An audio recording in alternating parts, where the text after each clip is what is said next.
Bom, pessoal, tudo bom? Então vamos começar agora a nossa aula de gramática. Tinha dito a vocês que eu iria começar pela parte de fonologia e de fonética. Então, para a gente pensar em fonologia, nessa palavra fonologia, nós podemos pensar em duas palavras que se completam e formam uma. Por quê? Porque nós temos fono, que significa som, e logia, que significa estudo. Ou então fonologia, então nós chegamos a essa conclusão que fonologia significa estudo dos sons. Ou seja, logia, estudo, e fono, de som.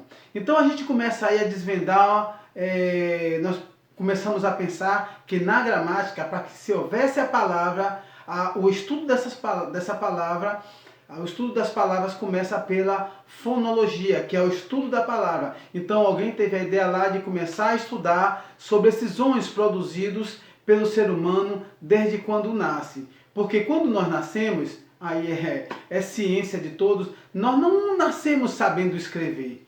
Então antes de vir a parte escrita, veio a parte falada, veio a nossa habilidade de falar, que é a fonética. Por quê? A fonética é a menor unidade produzida pelo ser humano. A menor unidade sonora produzida pelo ser humano. Isso é a fonética. Então nós podemos pensar numa criança, um bebezinho com 2, 3 meses, quando ele começa a balbuciar e começa a tentar falar o nome de papá, de mamãe, não começa assim uma criança. Então, quando ele começa, antes de falar papai e de mamãe, ele começa a tentar balbuciar, ele começa a soltar alguns fonemas com as letras P de papai, M de mamãe, entendeu?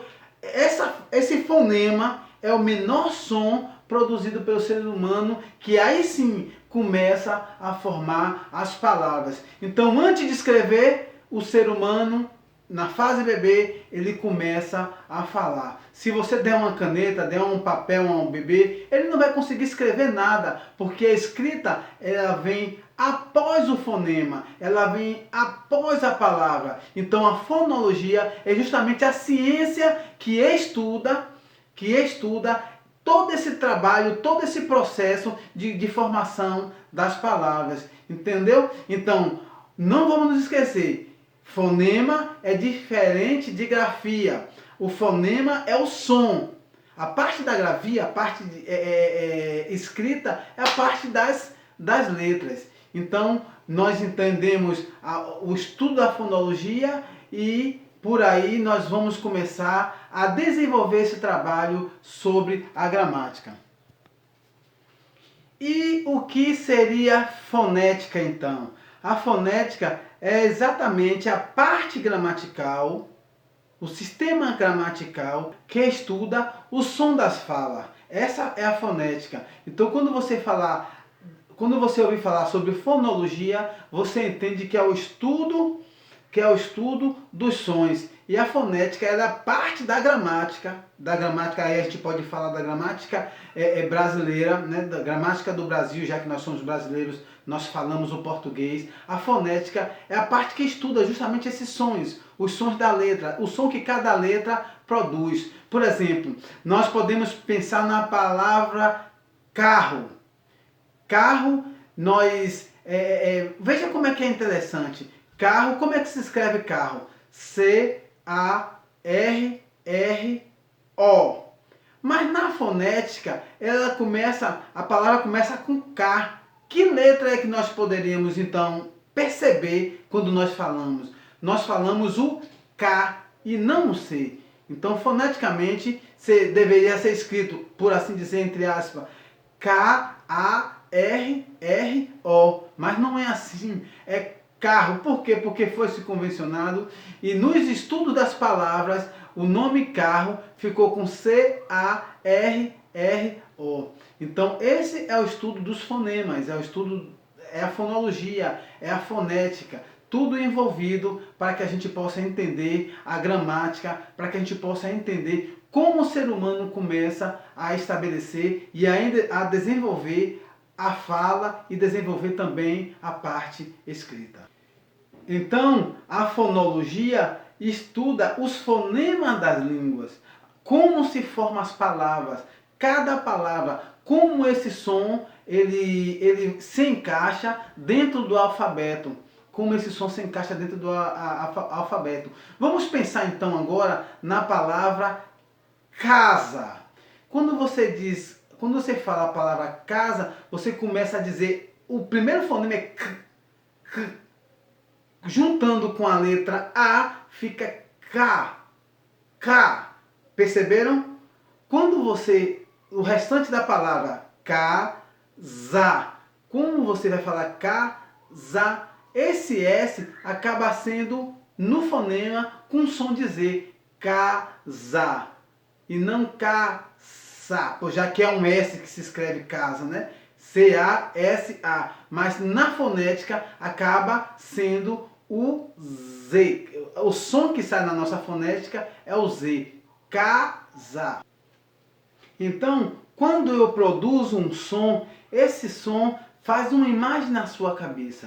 Quando eu digo C, por exemplo, a letra C, essa letra C automaticamente provoca uma imagem na sua cabeça, que é a parte gráfica, que é a grafia. Então, essa letra C, quando o meu fonema sai, quando eu falo a letra, por exemplo, A, quando eu digo a letra A e você imagina na sua mente essa letra A, essa letra tem uma parte gráfica que nós todos conhecemos, tem uma parte gráfica, a letra A. No fonema eu digo A, mas na sua cabeça, quando você pensa na letra A, na escrita ela tem um formato, e assim o alfabeto é formado, tanto para a letra A quanto para a letra B, C. Quando eu digo a letra D, qual é a imagem que vem na sua mente? Não vem uma letra, não vem uma grafia, um desenho de um D? Então, essa parte é a parte escrita, que quando eu falo,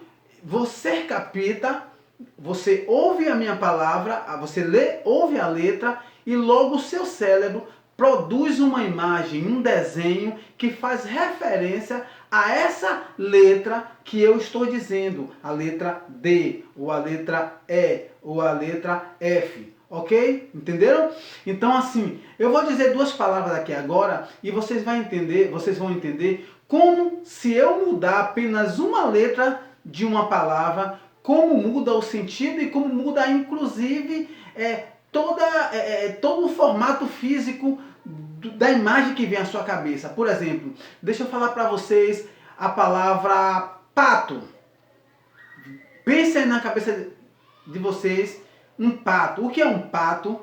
Pronto, é um animal, é uma ave que tem penas. Mas se eu trocar uma única letra, ao invés de eu dizer pato, eu disser tato ao invés de pato, ou seja, eu troquei a letra P pela letra T. Ao invés de eu dizer pato, eu estou dizendo tato. Não vem algo completamente diferente na sua mente?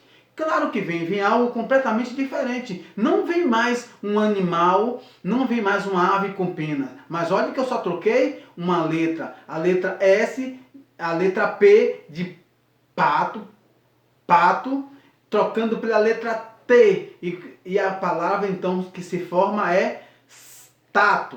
Ok? Então eu troquei somente uma letra, troquei somente um fonema e mudou completamente a imagem que se formou na sua mente. Quando a gente fala tato, a gente imagina num toque de uma pessoa em uma outra pessoa, ou em um objeto, ou em qualquer lugar. Ok? Então, muitas vezes quando nós mudamos uma letra, nós mudamos também todo o sentido da palavra pela qual nós estamos falando. Pessoal, começamos essa nova fase e nós precisamos passar por um assunto muito interessante.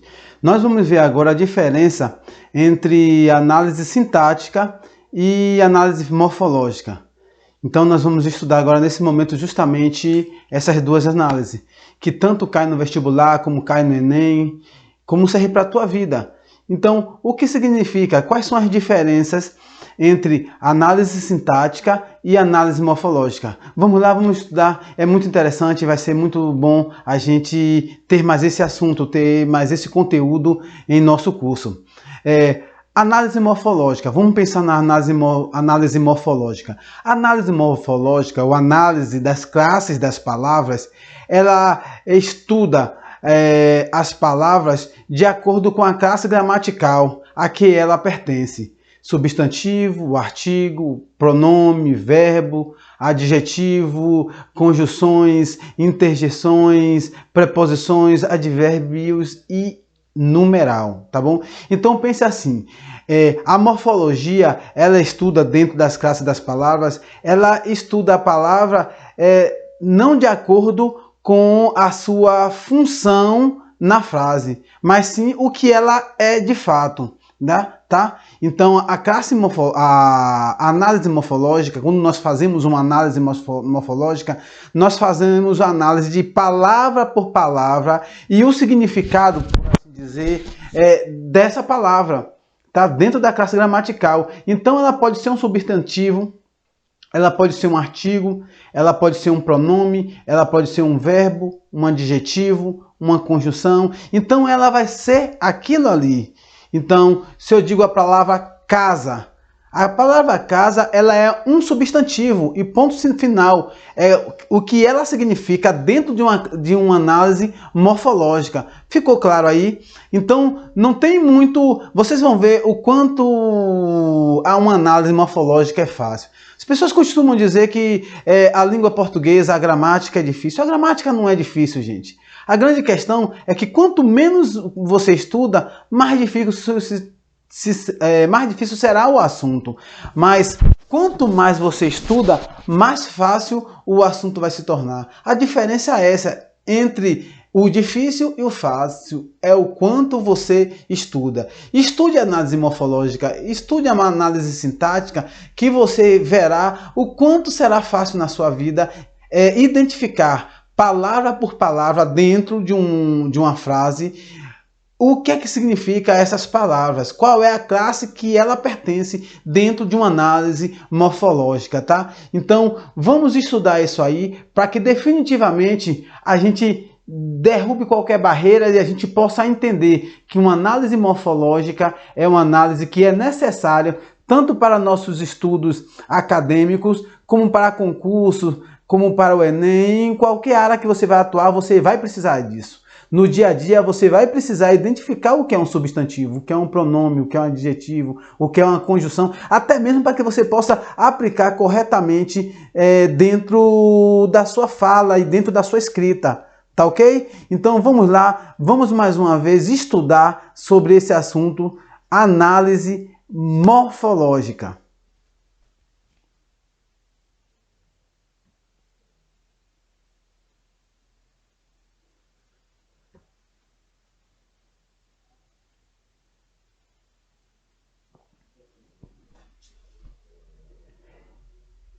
Já a análise sintática, eu tinha falado anteriormente sobre análise morfológica. Já a análise sintática, pessoal, ela, dentro da classe de palavras, ela estuda a função da palavra, a função que a palavra desempenha dentro da oração, ok? Então, se nós refletirmos, se nós pensarmos numa frase, a análise sintática feita em cada palavra daquela frase, ela vai ser feita de acordo com a função que ela desempenha dentro da oração.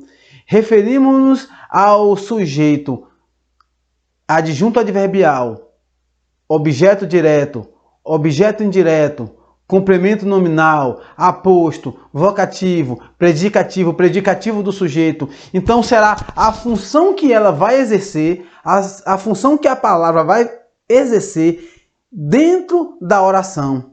Se lembra que na análise morfológica era simplesmente a palavra em si. Nós estudamos na análise morfológica o que a palavra significa dentro da oração. Mas agora nós vamos estudar na análise sintática a função dessa palavra dentro da oração. Se ela é um sujeito, se ela é um adjunto adverbial, se ela é um objeto direto, se ela é um objeto indireto. Quando eu falar para vocês aqui o exemplo, vocês vão ver isso mais claramente. Agora a gente precisa exercitar. O exercício é que faz com que você aprenda cada dia mais. Então, não basta somente você ficar com a parte teórica do que nós estamos ensinando aqui. É preciso que você vá a fundo, estude cada dia, estude todos os dias que possíveis sobre análise morfológica e análise sintática, até que você consiga diferenciar o que é uma análise morfológica do que é uma análise sintática.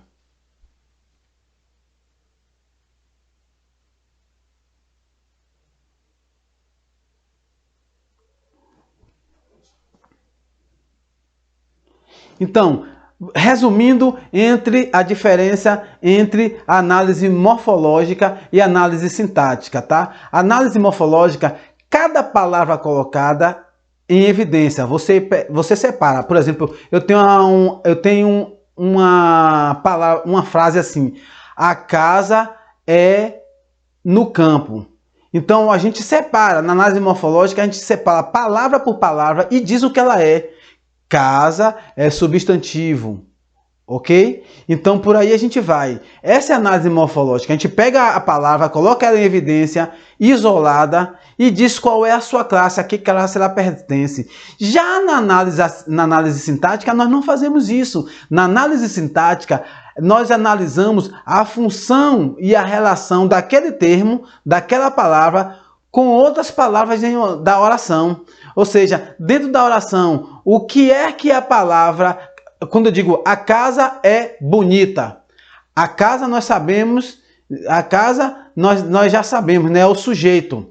A casa é o sujeito, é o verbo ser, que é um verbo de ligação, e o bonita, ela está dando qualidade à casa, então ela é um adjetivo.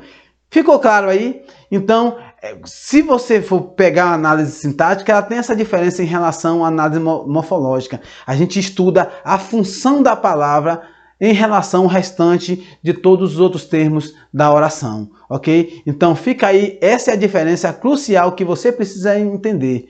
Então, se você precisar repetir esse vídeo, você repita, mas você coloque na cabeça essas diferenças que serão importantes para o seu estudo.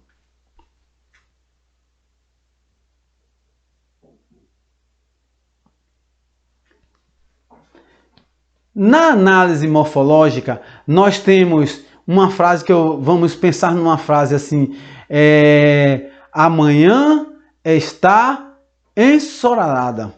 Quando eu digo que amanhã está ensolarada, e vou fazer uma análise morfológica, eu vou pegar cada termo dessa oração, cada termo dessa frase, e vou separar dizendo o que ela é. Por exemplo, a letra A. A letra A ela é um artigo. Certo? A letra A é um artigo. Manhã, o que é manhã? Um substantivo. O que é o verbo estar? É o verbo. O que é a palavra estar? É um verbo. É um verbo de ligação. Não é um verbo de ação. É um verbo de ligação. Amanhã, ela está ensolarada. E essa ensolarada significa o quê? O adjetivo. Isso fazendo uma análise morfológica, tá, gente? Fazendo uma análise morfológica, nós temos a, que é um artigo, nós temos manhã, que é o substantivo, nós temos a palavra estar, que é um verbo de ligação, ela é um verbo e é um verbo de ligação, e ensolarada, que é um adjetivo. Por que ensolarada é o adjetivo? Tá ok? Não.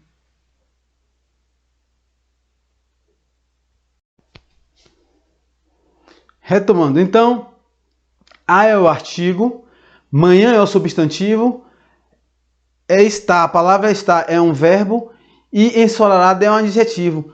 Acabou aí, simples assim. Acabou aí a nossa análise morfológica. Nós fizemos uma análise de uma frase e nós pegamos palavra por palavra e dizemos isoladamente o que ela é. E ponto final. Simples assim, rápido, sem muito mistério, nós fizemos a nossa análise morfológica.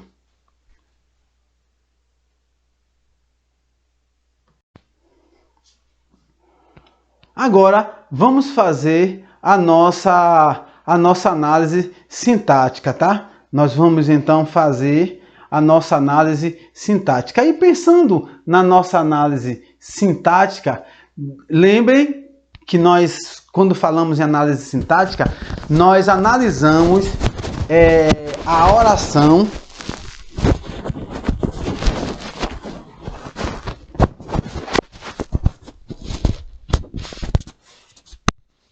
Lembrem que quando nós fazemos uma análise sintática, nós fazemos uma análise das palavras dentro da oração e a função que ela exerce dentro dela, tá ok? Então eu vou pegar essa mesma frase que nós utilizamos na análise morfológica.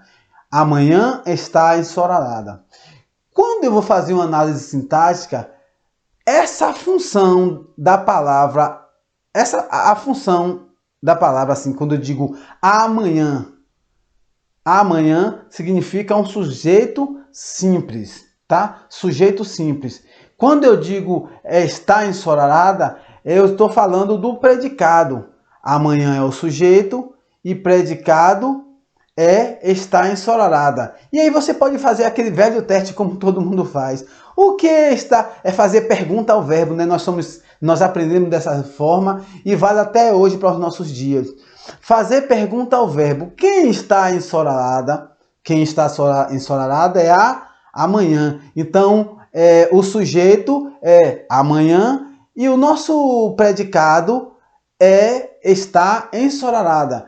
E como nós temos um verbo de ligação, que é o verbo estar, ele é um predicado nominal, pois esse verbo ele denota o estado em que está aquela manhã e não uma ação em que aquela manhã está praticando, ok? É o estado daquela ação, logo é um verbo de ligação. O verbo estar é um verbo de ligação. E como o verbo estar é o verbo de ligação, logo o nosso predicado é um predicado nominal. Tá ok? Ensolarada. Qual é o papel da palavra ensolarada dentro desta frase?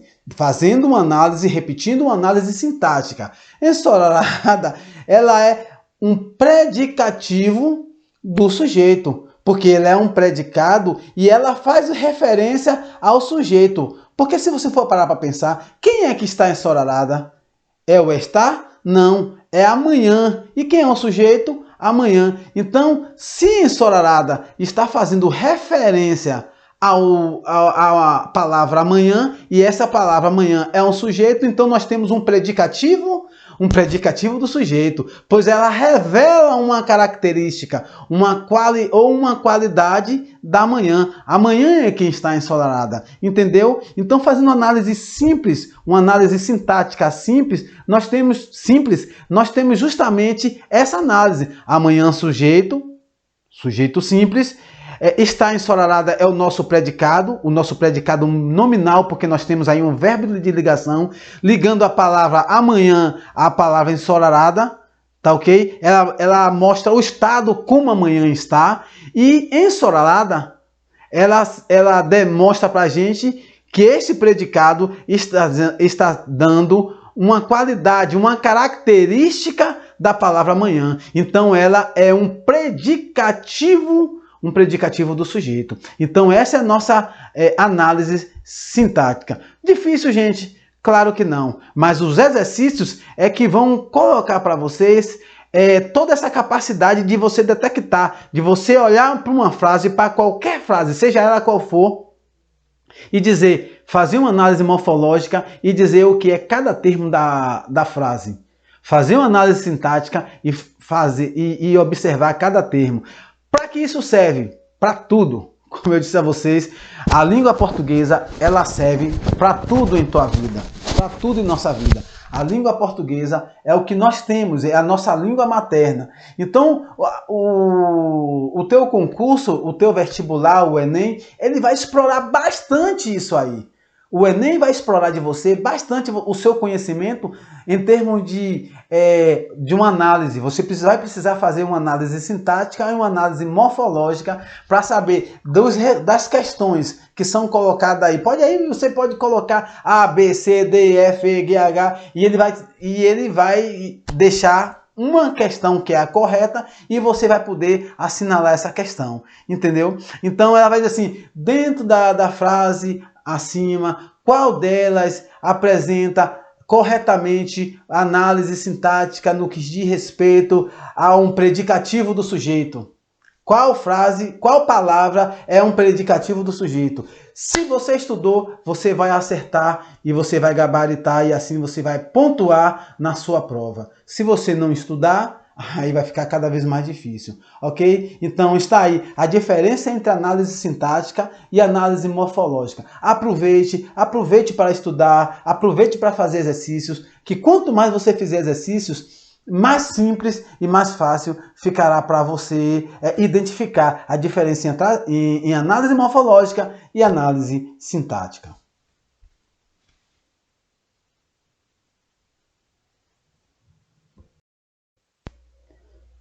Pessoal, vamos nos aprofundar um pouco mais na gramática? Precisamos avançar.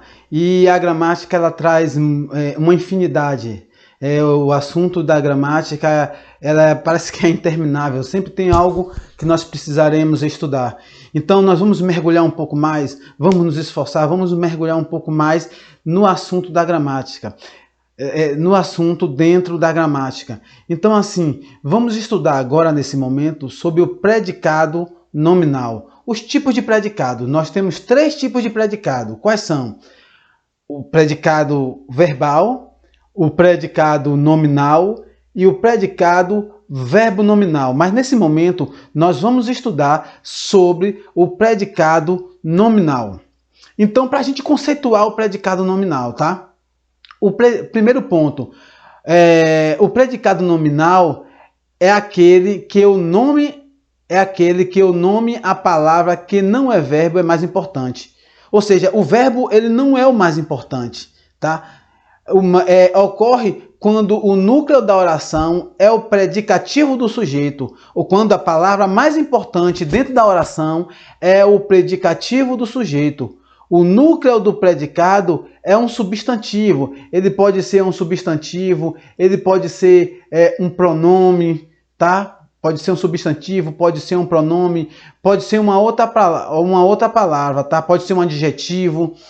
E outra coisa que nós poderemos ter como característica de um predicado nominal é que, além do núcleo do predicativo, é um substantivo, um adjetivo ou um pronome, ou uma outra palavra com valor de substantivo, no predicativo nominal tem que ter um verbo de ligação, ok? No predicativo nominal tem que ter um verbo de ligação.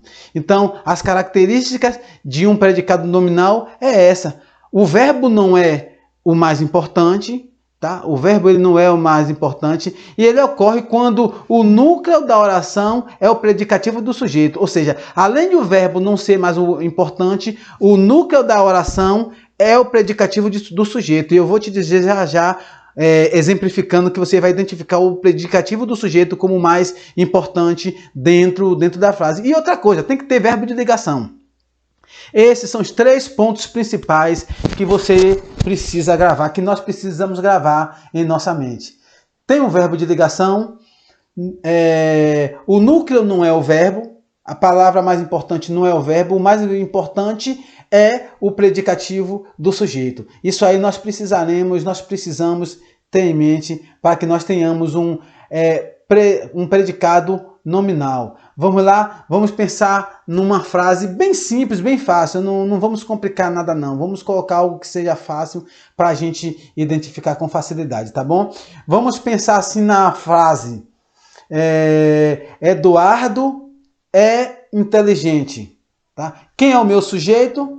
Eduardo. Qual é o meu predicado? É inteligente. O é um verbo de ligação. E o que é que está dando qualidade ao Eduardo? A palavra inteligente. Então, a palavra inteligente é o núcleo, ele é o predicativo do sujeito, ok? Então, nós temos um verbo de ligação, que a palavra que é do verbo ser. Eduardo é inteligente. Então, o mais importante, o predicativo, que é o predicado nominal, é é inteligente, a palavra, a frase, a parte é inteligente, tá ok? Então, esse inteligente é a palavra mais importante e que dá característica ao sujeito, né? É inteligente e dá característica ao sujeito, portanto, é um predicativo do sujeito, ou seja, é um predicado nominal, tá ok? Porque tem um verbo de ligação. Se tivesse um verbo de ação, então não seria mais importante o predicativo, né? O predicativo nominal, tá certo? Então, pensando nisso aí, esse é o predicativo nominal. Mas além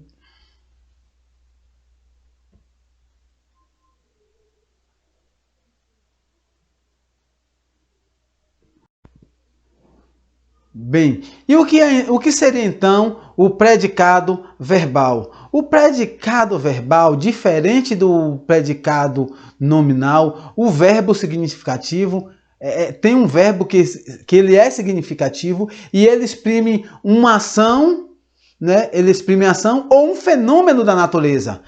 Primeiro ponto que você precisa colocar em mente, que um predicado verbal, o verbo significativo exprime uma ação. Ele tem um verbo significativo que exprime ação ou então um fenômeno da natureza. Por exemplo, quando eu digo aqueles meninos brincavam de carros. Aqueles meninos brincavam de carro. Qual é o sujeito? Aqueles meninos. E o predicado? Brincavam de carro. Se nós temos um sujeito, aqueles meninos, nós temos também o restante é o predicado, que é brincavam de carro. E qual é, então, o verbo de ação? Brincavam. Por que brincavam? Porque a palavra brincavam é um verbo que exprime uma ação. Os meninos, eles estavam brincando. Então, os meninos estavam tendo uma ação. Então, esse verbo brincavam é um verbo de ação. Logo, o predicado, ele é verbal. Ficou simples aí? Então, o predicado, ele é verbal quando ele exprime uma ação ou um fenômeno da natureza. E ele é um verbo significativo, que exprime ação. Ficou claro aí? Então, predicado verbal, o verbo de ação, ele é significativo, tá ok? Ele exprime uma ação. E o predicado verbo nominal? O que seria o predicado verbo nominal? O predicado verbo nominal é o predicado que utiliza um verbo de ação mais uma característica do sujeito, ok? Ou do objeto. Então, ele tem ao mesmo tempo o predicado verbal e o predicado nominal. Por exemplo, vamos lá para uma frase. Samuel pulou feliz na cama elástica. Samuel pulou feliz na cama elástica. Qual é o sujeito? Samuel. Qual é o predicado verbo nominal? Pulou feliz na cama elástica. Então, qual é o verbo significativo? Pulou. Qual é a característica do sujeito, que é o verbo de ligação? Feliz. Então, essa característica feliz, que quem pulou feliz foi Samuel, é o predicado nominal, entendeu? Ou seja, ao mesmo que ele tem um predicado verbal, ele também tem um predicado nominal. Por isso que ele é predicado verbo nominal, porque ele tem os dois tipos de verbo. Ele tanto tem um verbo de ação, como também tem um verbo de ligação. Então, Samuel pulou feliz na cama elástica. Pulou, verbo de ação. E quem pulou feliz? Samuel. Então, essa característica feliz que é dado a Samuel é a característica do sujeito. Então, ele é um verbo que liga o sujeito à palavra feliz, à sua qualidade. Tá ok? Então, predicado verbo nominal, ele contém os dois tipos de verbo. Ele contém os dois tipos de verbo, o verbo nominal e o predicado nominal e o predicado verbal. Tá ok?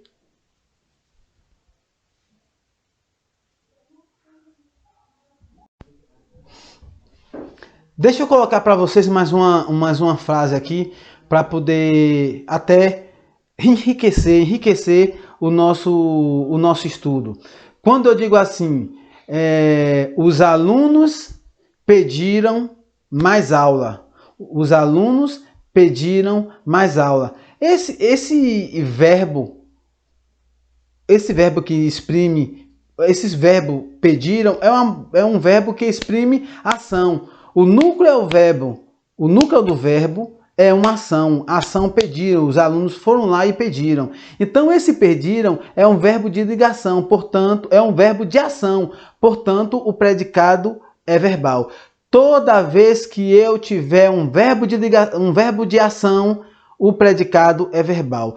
Toda vez que eu tiver um verbo de ligação, o predicado é o nominal. Ficou claro aí?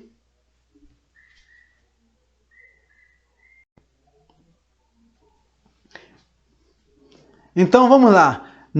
Eu vou dizer uma frase e vocês vão me dizer se esse predicado é verbal ou nominal, tá ok? Só para a gente fazer um exercício aqui.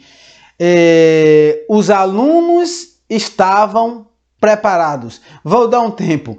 Os alunos estavam preparados. Nessa frase, o verbo ele é nominal, o predicado ele é nominal ou ele é verbal? Vou dar uns 5 segundos aí para vocês. 1, 2, 3, 4, 5. Voltando a pensar, acabou o tempo. Porque é uma frase simples, não tem muito mistério, não tem mistério muito assim. É preciso de estudar, é preciso fazer exercício. Nós temos o aluno, que é o sujeito, tá ok? O sujeito determinado, o sujeito está escrito na frase, que é os alunos. Os alunos é o sujeito. E qual é o predicado? Estavam preparados. Então eu pergunto a você,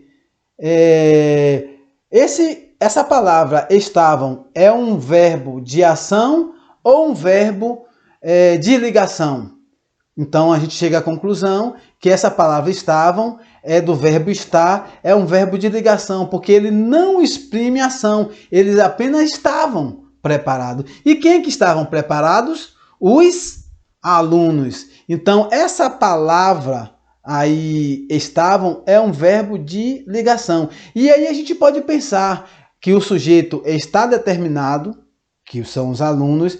Essa palavra os aí é um adjunto adnominal, porque está junto ao nome. Isso aí a gente vai estudar um pouco mais depois sobre adjunto adnominal. E o preparados é o predicativo do sujeito. Você lembra o que é um predicativo do sujeito? É a palavra que dá qualidade ou características ao sujeito. É o modo pelo qual os sujeitos, os alunos, estavam. Os alunos não é o sujeito?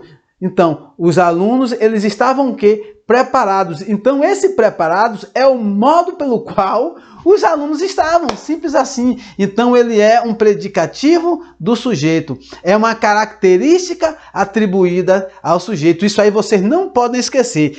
Toda vez que você tiver um predicado nominal, você vai ter um verbo de ligação, ok? Pare e pense nisso aí. Você vai ter um verbo de ligação, vai ser fácil você identificar por isso aí. Você vai ter um verbo de ligação e esse verbo de ligação, ele vai antecipar a uma palavra, a um predicativo do sujeito. Por que predicativo do sujeito? Porque ele vai dar qualidade ou características que são atribuídas ao sujeito. Então, na frase, os alunos estavam preparados. Quem estavam preparados? Os alunos. Então, preparados não faz relação a estavam, nem faz relação a os. Preparados estavam os alunos, ok? Predicativo predicado nominal, porque aí nós temos um predicativo do sujeito, nós temos um verbo de ligação e é facílimo a partir do momento que você faz as suas atividades. Quando cai lá no seu vestibular, cai na sua prova do Enem ou cai em algum concurso, você vai saber identificar o que é um predicado nominal. Se no enunciado pedir para que você identifique o predicado nominal, agora você sabe. Tem um verbo de ligação, não um verbo de ação significativo, mas ele tem um verbo de ligação e além de ter um verbo de ligação, ele vai ter também um predicativo do sujeito, ou seja, uma palavra que vai dar características e que vai ser atribuída ao sujeito. Ok? Vamos continuar, vamos avançar mais uma vez.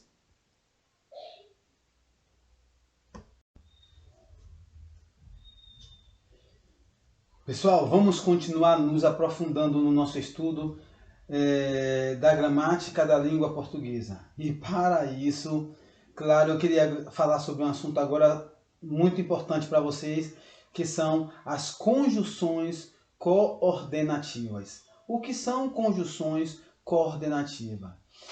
Para que serve uma conjunção coordenativa? Vamos pensar logo no conceito? Vamos logo para o conceito. Vamos partir para o conceito e no mais a gente vai entendendo aos poucos à medida que a gente for mergulhando e se aprofundando nos estudos. Mas sempre lembrando, precisamos fazer os nossos exercícios. E aí esses exercícios, se eu for falar, for demonstrar, vou colocar para vocês muitos exercícios, a gente fica sem tempo aqui para concluir todos os assuntos que nós precisamos concluir, precisamos realizar. Então, portanto, se faz necessário que você busque através do Google, através de pesquisa na internet, esses exercícios. Existem vários exercícios, existem muitos exercícios que vocês podem simplesmente estar procurando dentro da internet e encontrar e ser uma pessoa, assim como é que eu diria, autodidata. Vocês precisam ser autodidata. Aprender por vocês mesmos, tá ok? Se esforçar e que vocês vão encontrar as respostas para os exercícios que forem propostos para vocês, tá? Mas é necessário, se faz necessário fazer muitos exercícios. Talvez, não agora nesse momento, mas em outro momento, eu possa botar uma gama e uma carga de exercícios que possam ajudar vocês, mas não nesse curso no momento, ok? Vou preparar para vocês muitos exercícios, vou explicar sobre esses exercícios variados que caem em concurso, caem no Enem, cai na sua prova de vestibular, então que frequentemente estará na sua vida acadêmica, tá? Então assim, mas por enquanto nós vamos estudar sobre as conjunções coordenadas. Conjunções coordenadas, para que servem? Essas conjunções coordenadas, elas servem para unir frases, orações e parágrafos. Pensem, reflitam um pouco. As conjunções, elas vão unir frases, elas vão unir orações e vão unir parágrafos, tá? Estabelecendo uma relação entre elas. Ou seja, ela não simplesmente vai fazer uma união de qualquer forma, aleatoriamente, sem significado. Essa conjunção coordenada, ela vai fazer com que as palavras, com que os termos, com que as orações, com que os textos, eles façam sentido, tá? Com que essas frases façam sentidos, estabelecendo relação entre elas, tá bom? Relacionando-os com coesão e coerência textual e outros conectivos também, tá? Mas assim, a primeira coisa que você precisa pensar sobre a conjunção é que ela vai pegar um termo que está de um lado, uma oração, uma frase que está de um lado, vai pegar uma oração e uma frase que separadamente ela tem sentidos, mas a conjunção ela vai unir, dando sentido, fazendo correlação entre elas, tá ok? A primeira coisa que nós precisamos pensar sobre as conjunções coordenativas é justamente isso que eu acabei de dizer para vocês. Então vamos lá. Nós temos também a locução conjuntiva. O que são locução conjuntivas? Que servem para unir essas duas orações, essas duas frases, tá ok? Essa locução conjuntiva são duas ou mais palavras com o mesmo valor. Fácil? Tranquilo? Não? Eu sei que por enquanto não, mas fique conosco que você vai entender cada vez mais esse assunto. Pensem bem, uma locução conjuntiva são duas ou mais palavras que possuem um único valor. Vamos lá, vamos pensar na palavra, no termo seguinte, na oração seguinte. Vou dar um exemplo para vocês. Eu irei bem nos testes assim que eu me interessar nos estudos. Perceberam? Eu irei bem nos testes assim que eu estudar muito. Ok? Eu irei bem nos testes assim que eu estudar muito, ou estudar o suficiente, estudar o bastante. E aí eu vou dizer para vocês algumas locuções que fazem parte desse conjunto, dessa locução conjuntiva, que são duas ou mais palavras com um único valor. Então vamos lá? Quando eu penso quando eu digo visto que, quando eu digo desde que, quando eu digo ainda que, por mais que, à medida que, à proporção que, logo que, a fim de que, entendeu? Toda vez que eu disser, que eu colocar essa expressão unindo as frases, eu estou estabelecendo entre elas uma locução conjuntiva. Eu irei bem nos testes assim que, eu estudar bastante. Ficou claro aí? Então pronto, entendemos agora o que é locução conjuntiva. Então, essas relações de coordenação que nós vamos exemplificar agora, e o que são relação de coordenação? A relação de coordenação são conjunções que unem as orações e que se coordenam para formar orações com sentido muito mais amplo. Tem sentido completo para formar uma oração com sentido bem mais amplo. Tá ok? Então a gente pensa assim, tenho muitas matérias para colocar em dias. Tenho muitas atividades para colocar em dias. Digo assim, eu amo estudar. Tenho muitas matérias para colocar em dias. Então, existe uma coordenação entre essas duas frases que eu disse. Eu amo estudar, vírgula, e tenho muitas matérias para colocar em dias, tá? Vamos falar um pouco das conjunções coordenativas? Nós temos aí 5 conjunções coordenativas. Eu queria passar para vocês nesse momento 5 conjunções coordenativas. Nós temos as conjunções coordenativas. Gravem aí. Não precisam gravar, mas à medida que vocês forem estudando, que vocês forem fazendo as suas atividades, vocês vão estudando vocês vão gravando melhor, e isso com o passar do tempo vai ser tranquilo para vocês aprenderem.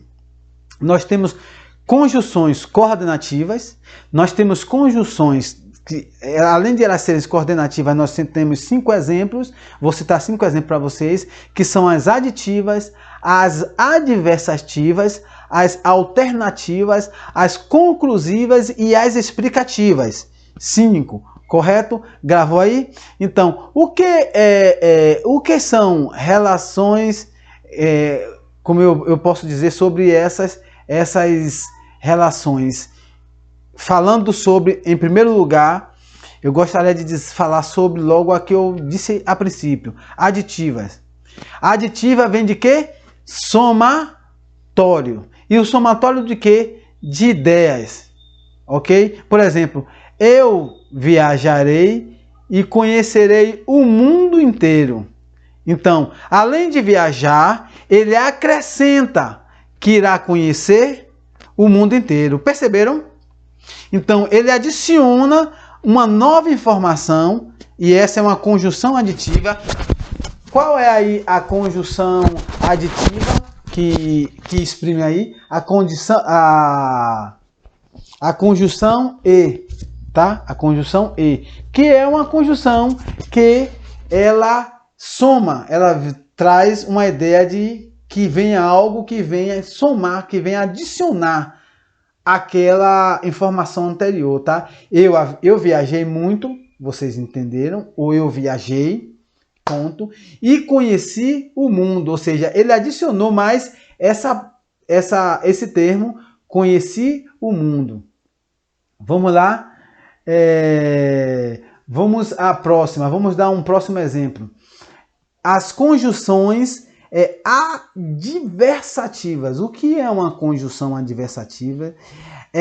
Adversativa, é de adversário, né? Que dá a ideia de oposição.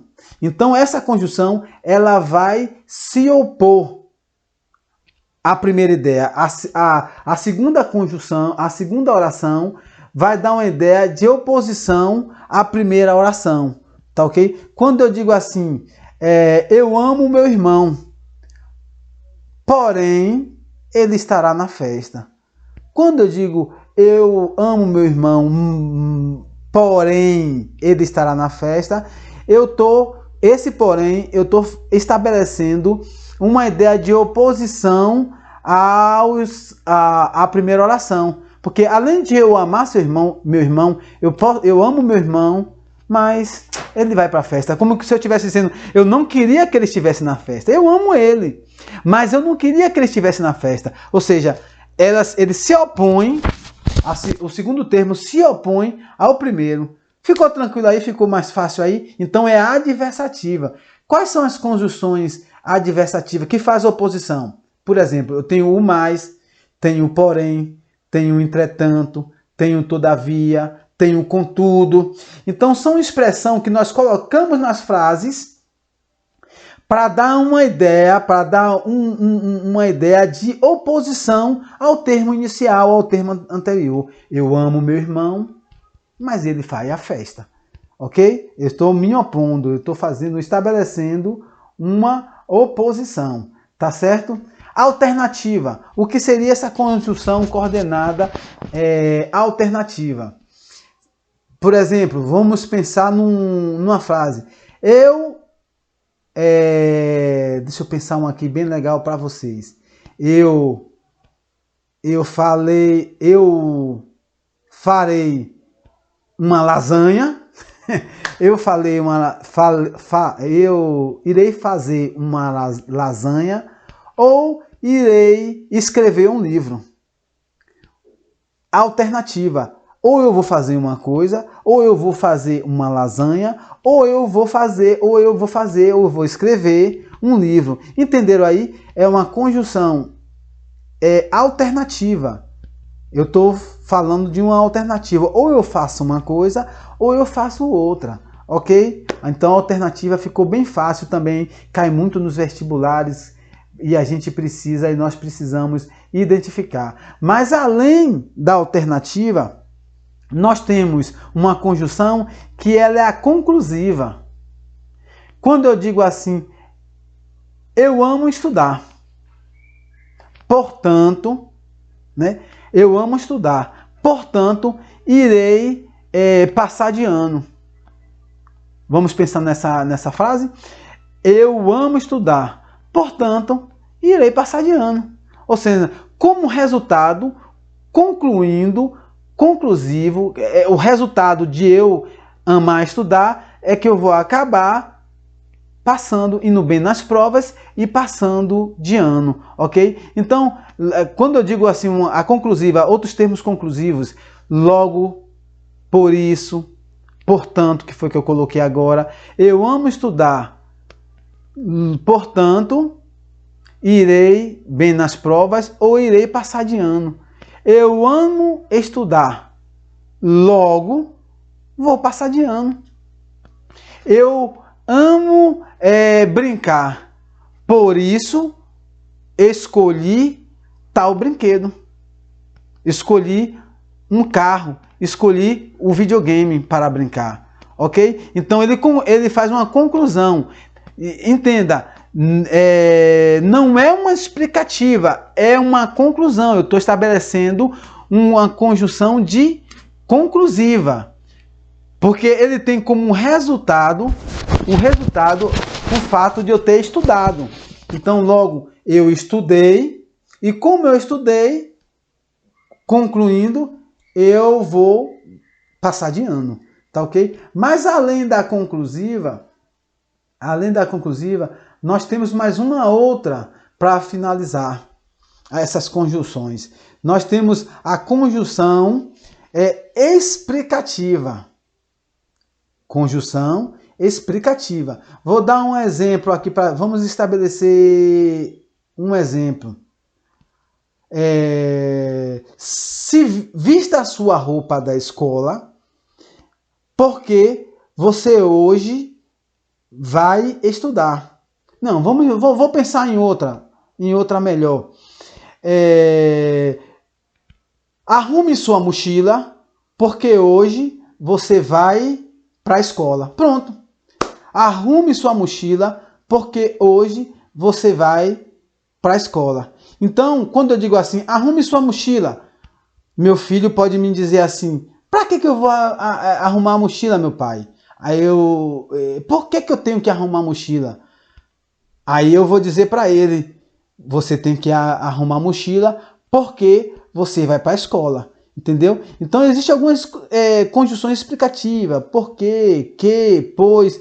Nós podemos criar frases colocando conjunções explicativas, mas você precisa entender que as conjunções elas servem para unir orações, unir frases, estabelecendo entre elas uma união, dando sentido. Ficou claro?